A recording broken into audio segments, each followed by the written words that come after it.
the son of the west again. To he who overcomes, I will make a pillar in my kingdom, and he will go no more out. Okay, Jesus said this.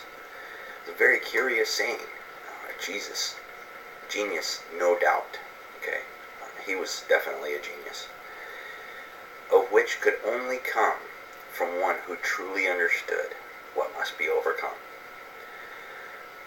Okay, so the truth is simple once we put our thought into it.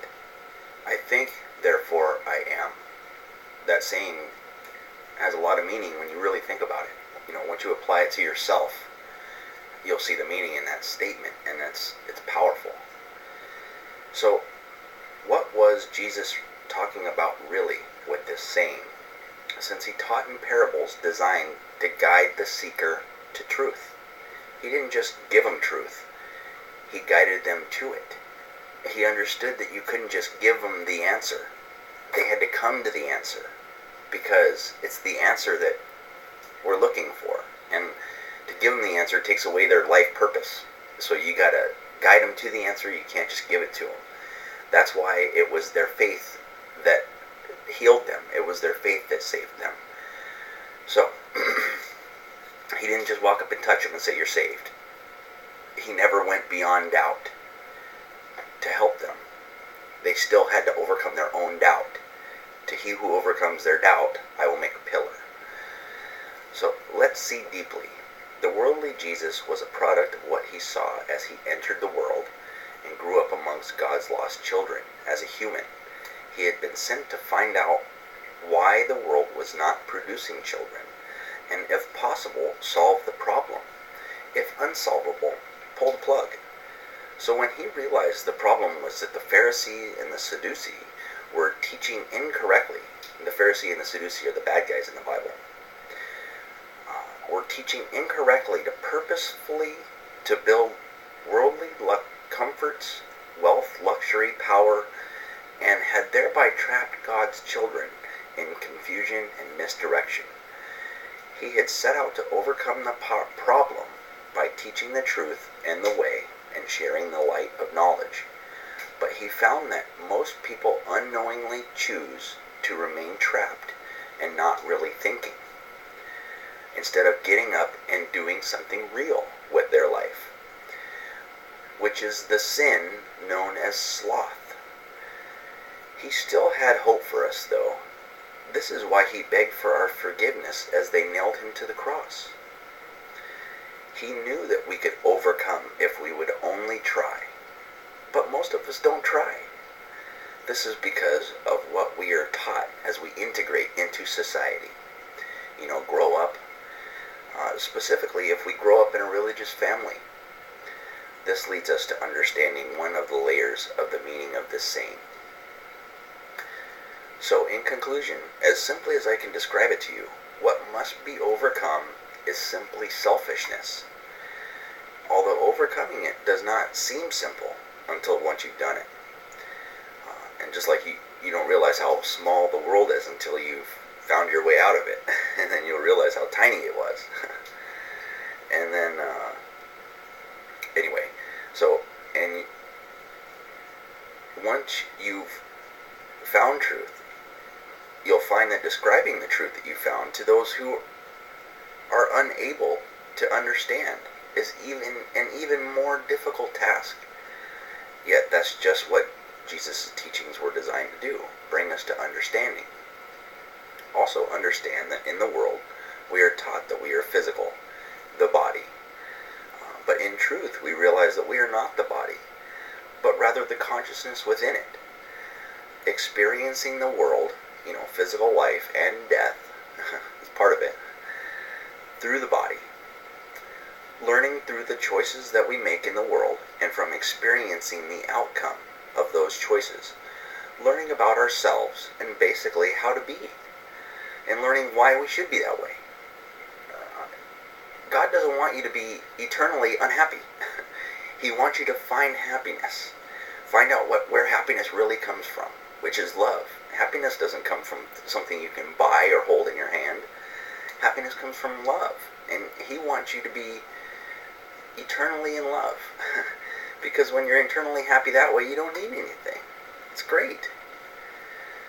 So anyway, so also understand that it is our own worldly desires in which we are trapped. Worldly desire is what keeps our consciousness in the world. And to be in the world is to be out. The way Jesus says, and he will go no more out. So you will go no more back into the world. Your energy will no longer be in the world because you have already found what you're looking for. What is love? So to be in the world is to be unconscious spiritually or spiritually dormant, and worldly desire keeps us attached to spiritual unconsciousness. So what you desire to do in the world keeps you unconscious. It keeps us out of consciousness. So it is our desire to be in the world which must be overcome. Now I'm not saying that once you've overcome your own worldly desires, you die or leave the world. And I'm not saying you should go out and eat a bullet or something like that, because that's not the way either.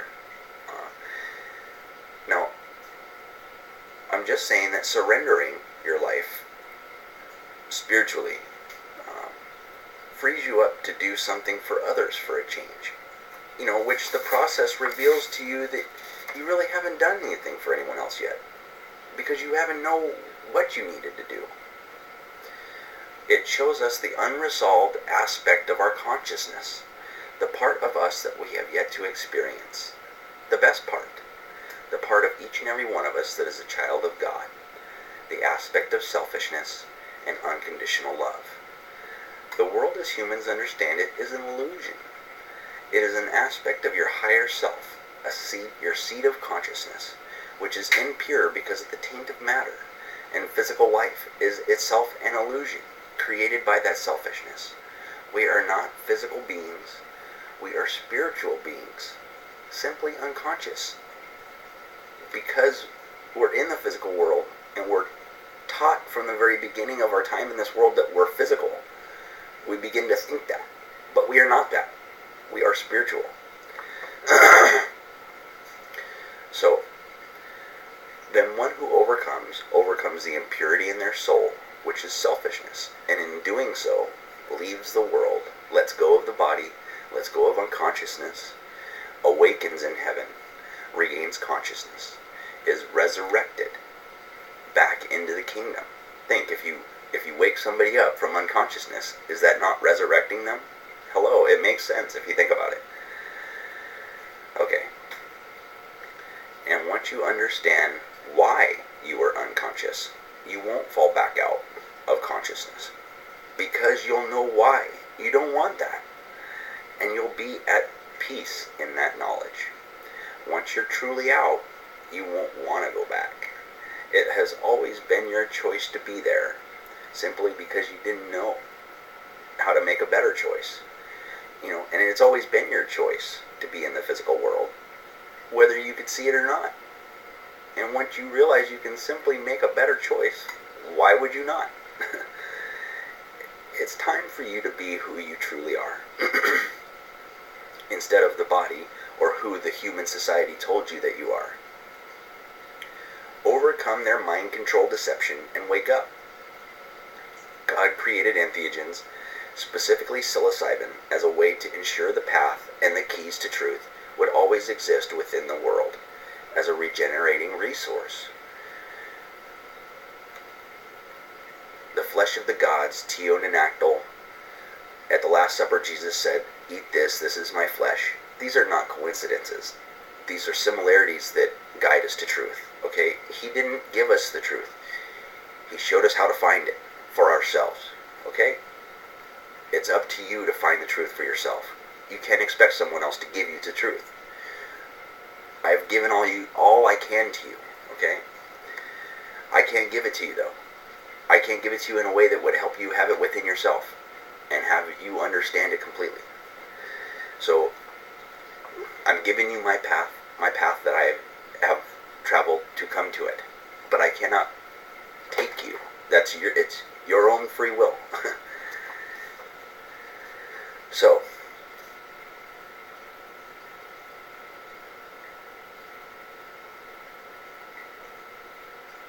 back to the mana is in the world is a regenerating resource. In the Bible it says, I give you cow manure to prepare your bread over.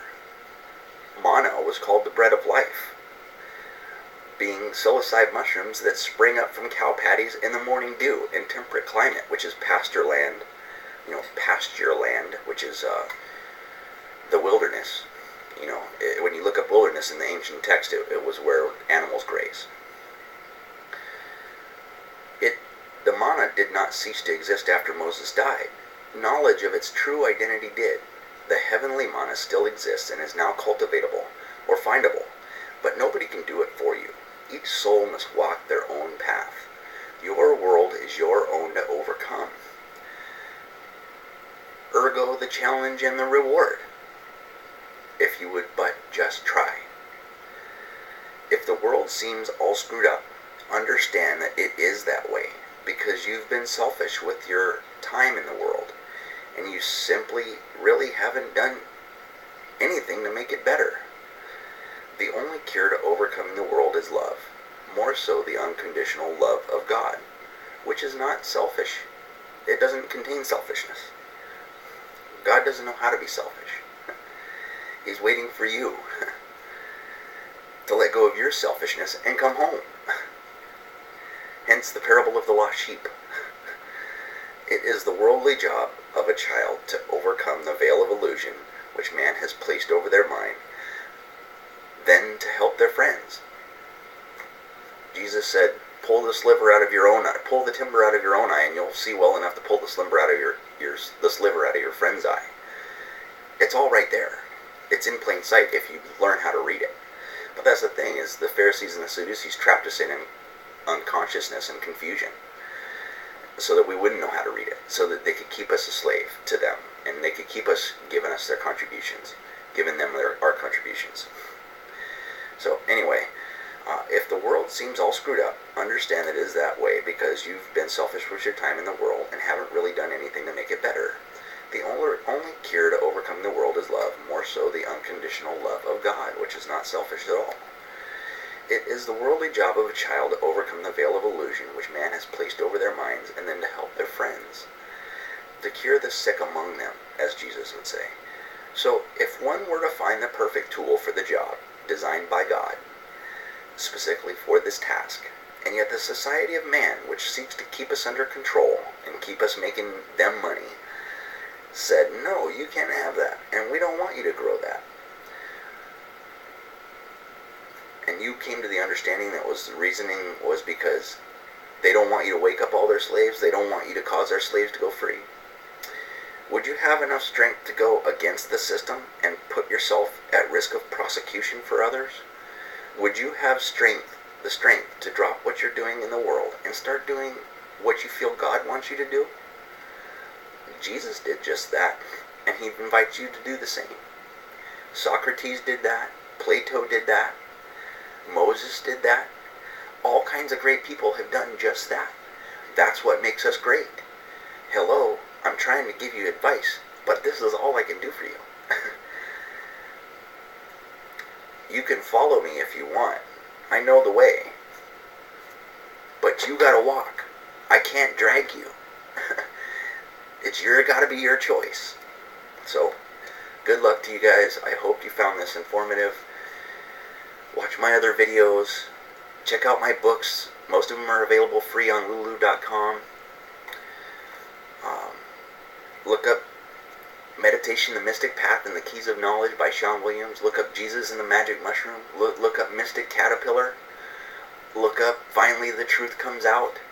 I've written books upon books. I've spent my own money trying to get this message out because it's what I'm here for. I'm here to help you and to experience selflessness, and that's what I'm doing this for. So good luck. I hope you guys can feel the same way I feel, and if everybody walks around with unconditional love in their hearts, the world will change, and the evil will go away, and the anger and selfishness and hate and greed, they'll all go away, because only the unconditional love of God can do that for us.